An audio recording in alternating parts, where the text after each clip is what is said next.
Makasih ya, Mbak.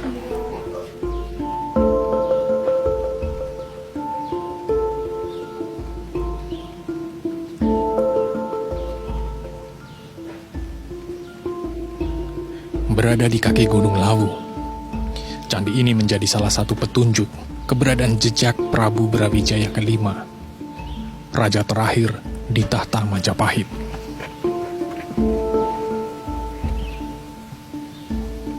Dengan menguasai sebagian besar wilayah Nusantara di abad ke-13, Majapahit disebut-sebut sebagai kerajaan terbesar dalam sejarah Indonesia.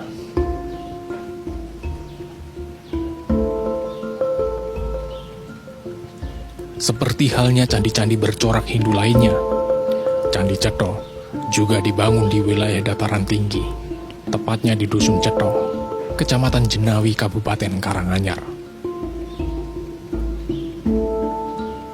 Pada abad ke-15, Candi Cetho dibangun dengan 14 unggakan atau teras. Namun hanya 13 puing-puing teras saja yang berhasil ditemukan. Dari jumlah itu, hanya 19 teras saja yang berhasil dipugar.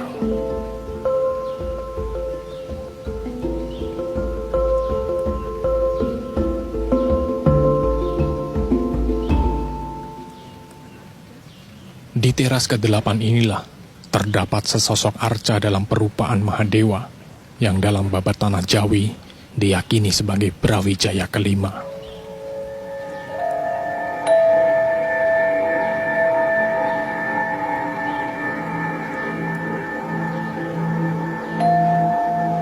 Kalau kita lihat sumber lainnya, misalnya sumber-sumber asing seperti Tome Pires itu pernah menuliskan dalam bukunya Suma Oriental, ada menyebutkan bahwa ada kerajaan besar yang waktu itu sudah melemah, itu namanya Majapahit dan dipimpin oleh seorang raja yang bernama Batara Wijaya. Kalau bisa kita cocokkan antara data tertulis gitu kan maupun dengan data-data prasasti sebelumnya, bisa jadi tokoh Brawijaya terakhir ini adalah si Gerindrawardhana Dyahrana Wijaya itu, atau Batara Wijaya dalam berita Portugis, atau kemudian dalam babat tanah Jawi atau babat-babat selanjutnya itu disebut Brawijaya kelima terakhir.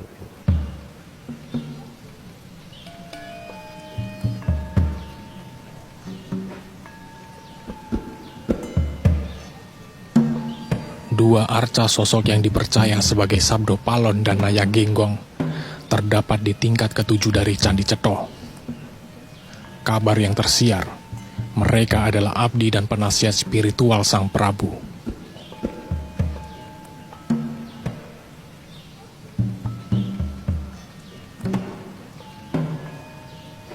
Sejarah menyebutkan, jelang runtuhnya singgasana Majapahit, Bre Kertabumi Sang Prabu Brawijaya kelima memilih mengasingkan diri dari kejaran kerajaan Demak dalam pimpinan Raden Patah yang kala itu menjadi seteru. Sang Prabu mempertahankan keyakinan menuju Gunung Lawu.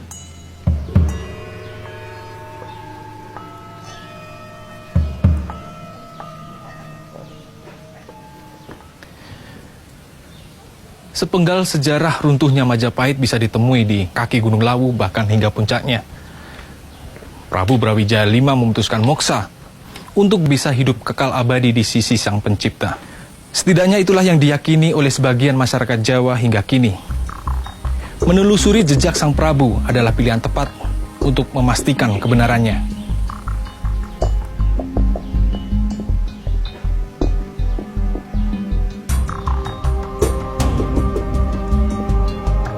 Terdesak rasa keingintahuan itu, kami memutuskan untuk mendaki Wukir Mahendra, Gunung Lawu. Di sanalah ditemukan jejak terakhir Prabu Brawijaya kelima sebelum mencapai moksanya, terbebasnya jiwa dari ikatan duniawi atau samsara.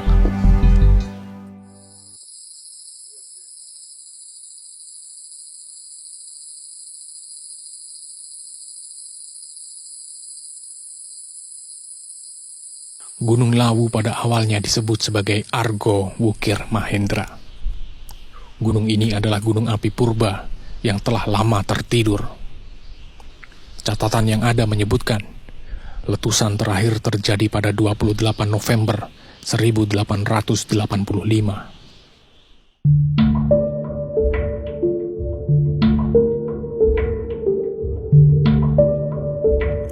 Sebuah kajian vulkanologi mengatakan volume Gunung Lawu sebesar 300 km kubik mengindikasikan keberadaan dapur magma yang cukup besar sebagai sumber panas.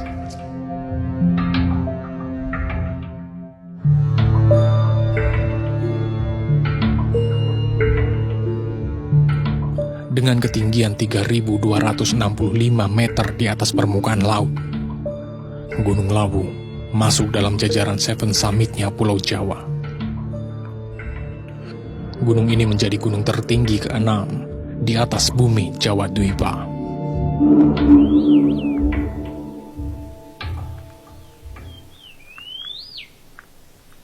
Meski sempat terjadi kebakaran pada tahun 2015 dan 2018 lalu, bahkan tercatat hingga timbul korban jiwa, namun sebagian besar vegetasi alam Lawu masih terjaga dengan baik, melengkapi keindahan panorama Lawu seutuhnya.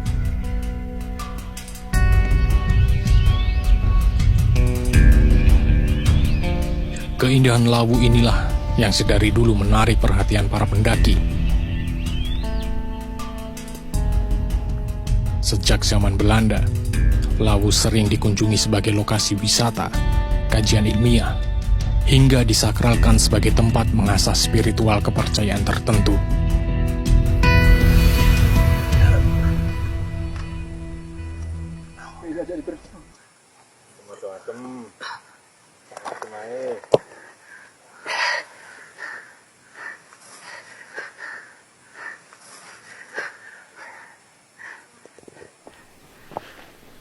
Seperti halnya gunung-gunung lain di Indonesia, Lawu juga berbalut mitos-mitos sakral yang hingga kini masih dipercaya sebagian orang.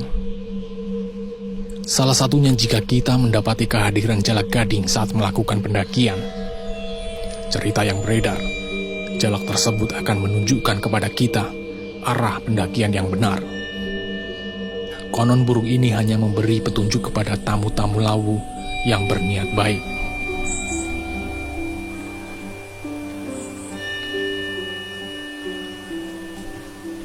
Dipercaya, jalak gading adalah jelmaan Wongso Manggolo atau Kiai Jalak, salah satu pengikut Prabu Brawijaya kelima.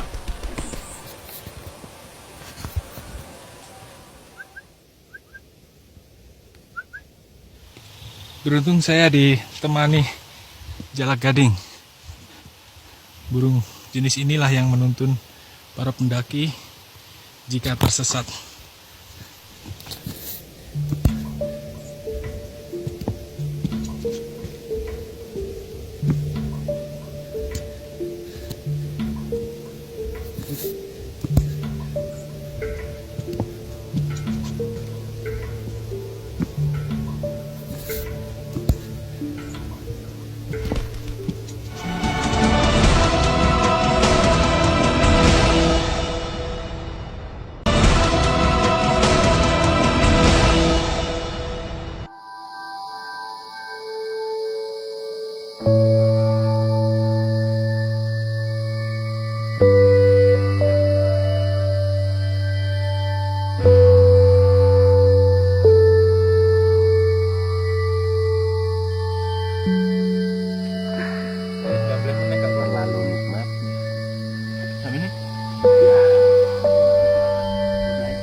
Melewati malam, seiring mengerinya bulir embun pucuk kerumputan, sengaja langkah kaki menjejaki savana ini untuk menikmati salah satu pesona Lawu. Gupaan menjangan dan bulak peperangan menjadi lokasi favorit pendaki. Kesejukan udara pagi, suasana alam, juga pemandangannya benar-benar mengobati kerinduan akan alam.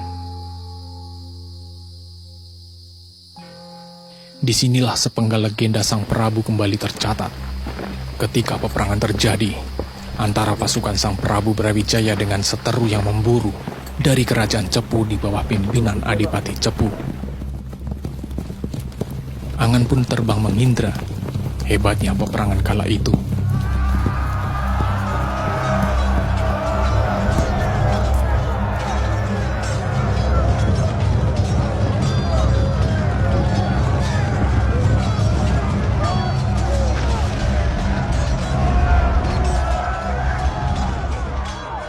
Peperangan ini kan bisa diartikan macam-macam gitu ya. Jadi kalau perang besar sampai titik darah penghabisan Moksa itu Brawijaya tidak seperti itu kok kisah-kisahnya. Bahkan ya sebagai ikhlas kan itu tadi.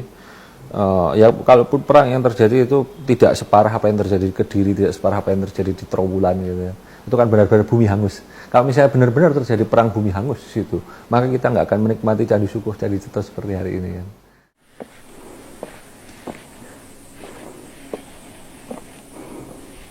Perjalanan berlanjut, seturut makin panjang catatan ini. Tak jauh dari Hargodalam, salah satu puncak Lawu, terdapat satu spot bernama Pasar Dieng, atau akrab disebut Pasar Setan.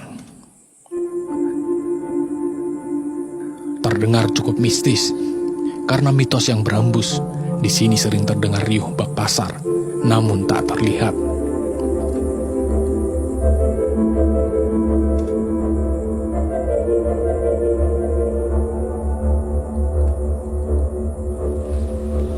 Rata-rata semua itu kesini penggiat alam.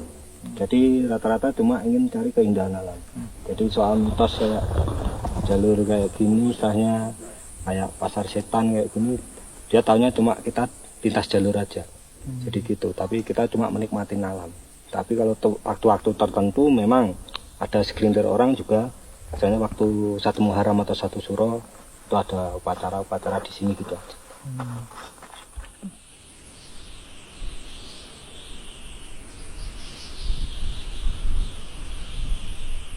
Dan inilah warung pecel terjauh dan tertinggi yang pernah saya tuju.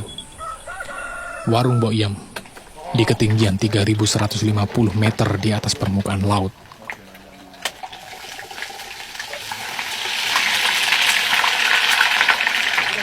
Di sini, biasa sejumlah pendaki melepas lelah, sembari mengisi perut.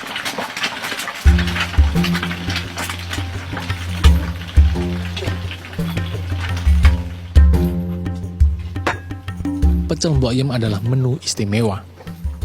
Di ketinggian ini sangat sulit mendapatkan bahan masakan. Kalaupun ada, pecel Mbok Yem biasanya terdiri dari vegetasi sayuran yang didapat di sekitar gubuk Hargodalam ini.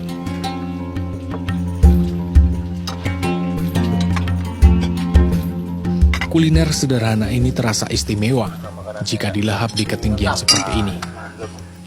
Bersama teman sependakian dan rasa lapar yang hinggap, ditambah kehangatan suasana yang tercipta, melengkapi malam kami di Hargodalam.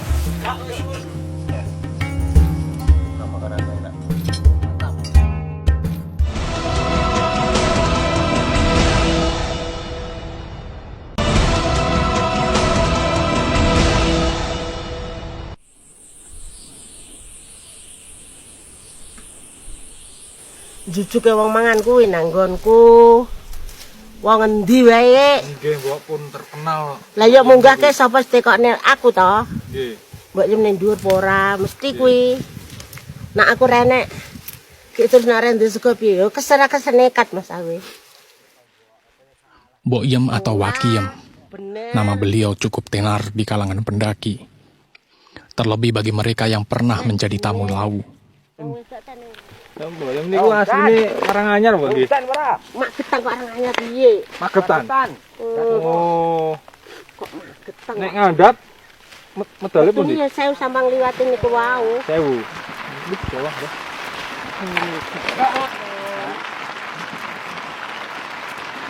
Niki nak tanglet awale ngoten keloro-loro Mas. Pados jamu. Gunung Klawu sak menten ambane sak menten liyare. Pun kula lacakne. Jerone kaya apa, cekeke kaya apa, lempare kaya apa. Wis tak jajaki, Mas. Gunung iki ora ngapusi ning kene kon goroga. Mong abang ya abang mong ijo-ijo. Opanane golek jamu, Mas, aku pertama. Golek jamu Basa suwe-suwe pengunjung kathah ten sadean ngoten Mas. Mbok Yam cukup terbuka bila bercerita tentang siapa sebenarnya dirinya. Dalam waktu singkat, saya bisa tahu riwayat tentang muasal beliau mendiami Hargodalam selama puluhan tahun. Mungkin nganu poso selawe dina kula mandheng. Posoan selawe dina kula mandheng. Mungkin nek dereng bar sawal iki dereng nikah. Lebih yang Mas anak-anak maya ada kabeh. Enak sing nang Gresik, sing Boyolali ngono kuwi. So pinten Mbok Yam? Kawan. Sekawan. Si Kenton Kiambat dados lurah enten Gresik mriko lho Mas. Lurah. Nggih enten duduk. Kelurahan apa? Duduk Mas. Duduk Gresik. Duduk sampean iki lho. Oh, duduk sampean. Nggih, nang kono. Dhisik dimudin. Lah kok saiki jare dadi lurah. Hari-hari Mbok Yam hanya ditemani Muiz anak angkatnya dan Temon, primata peliharaan. Iki nek bunyi tak lem ning kene lho Mas. Piye? Ados lare Turu ngamplok wis ora kenek dengan wae. Ninger ngene ya melu, ninger ngene ya melu. Kok disipine di tisu di parkum ben dina. Ditulang kan kados iki. Dulang Mas. Sekul. Ya sego karo sayur ngono kuwi. Tak dulang wis gelem saya nganggo sendok ngono.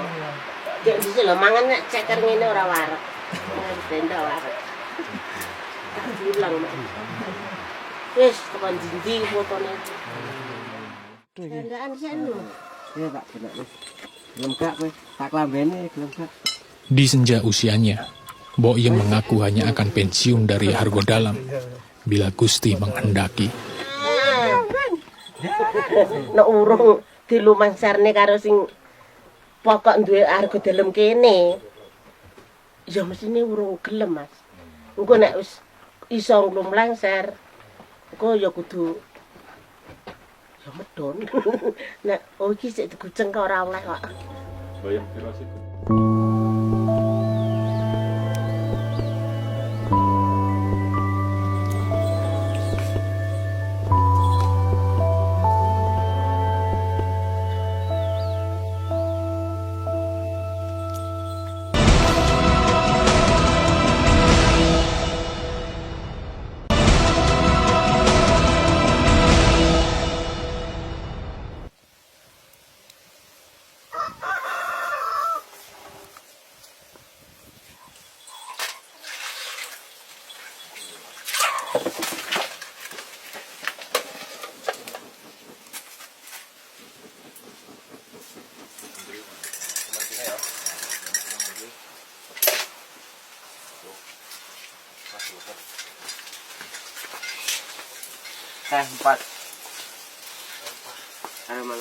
Seiring terbangunnya ufuk timur, sejurus kemudian aktivitas Hargodalam mulai menampakkan kehidupan. Satu persatu pendaki mulai meningkahi kesepian warung Mbok Yam dengan masing-masing tujuan mereka. Kuatnya legenda Sang Prabu Brawijaya kelima di dataran ini memancing penasaran saya untuk singgah sejenak ke Hargodalam.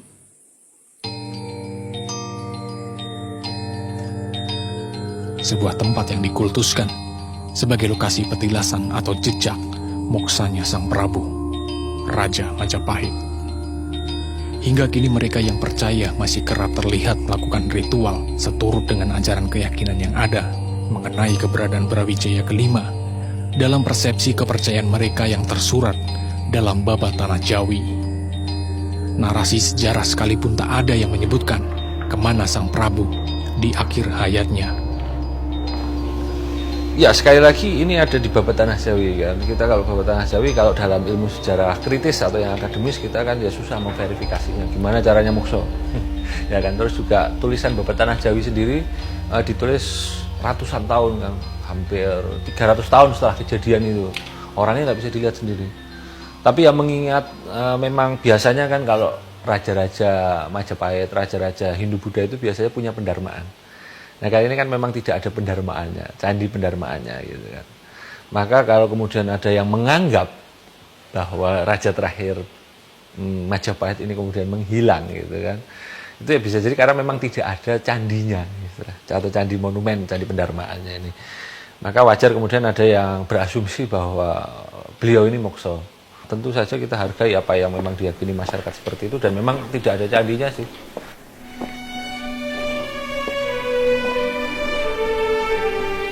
Beranjak ke puncak, tak butuh waktu lama untuk segera sampai ke puncak Lawu, Hargo Dumila.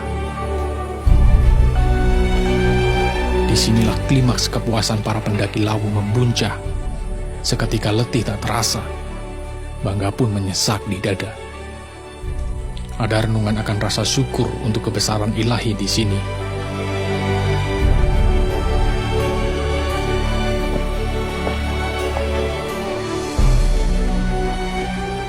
Tentu ketika mempelajari masa kejayaan hingga masa akhir Majapahit pasti akan memberikan pelajaran yang sangat berharga bagi kita sebagai bangsa Indonesia hari ini. Sekali lagi, Historia Magistra Vitae, belajar sejarah kita bisa mengisi hari ini dan mencanangkan seperti apa masa depan kita.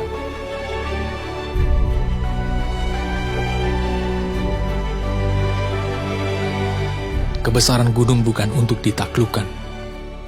Ketinggiannya tidak untuk direndahkan.